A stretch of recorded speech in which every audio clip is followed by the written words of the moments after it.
Dopo le rassicurazioni ricevute sabato a Cassugana dai sindaci di Quinto e Treviso, ai quali i lavoratori dell'aeroporto Canova hanno consegnato 550 firme, ora arriva l'impegno del sottosegretario all'economia Pierpaolo Baretta, che si è detto pronto ad affrontare la questione dopo lo stop ministeriale al masterplan dello scalo trevigiano. Questo impegno del governo di metterci mano e pertanto appunto siamo qua davanti e possiamo vedere direttamente i disagi di portare avanti quello che è il masterplan, ovviamente con, se servono, correzioni, modifiche da integrare, però sicuramente con dei tempi assolutamente veloci. Anche la Regione, che segue con attenzione gli sviluppi della vicenda, confida in un intervento del governo. Speriamo bene, visto che i problemi derivano dal governo. Il ministro Costa ha fatto uno scivolone clamoroso, speriamo che qualcun altro del governo ci metta una pezza. Certo che nella situazione in cui siamo ora siamo veramente in una situazione di grande incertezza nella quale rischiamo di perdere un'infrastruttura importantissima per Treviso. Ricordo che si tratta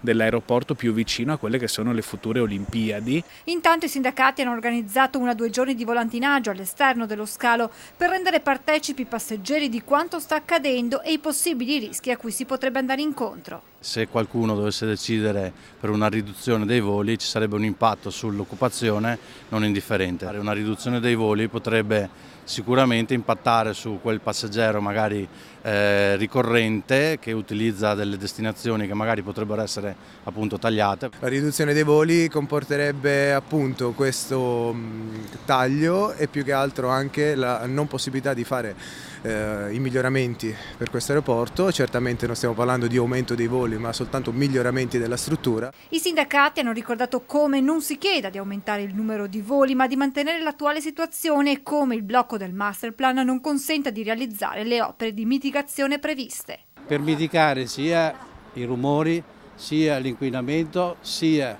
le strade qui che collegano l'aeroporto, nonché i parcheggi. E questo masterplan dovrebbe essere il coronamento di tutta una situazione.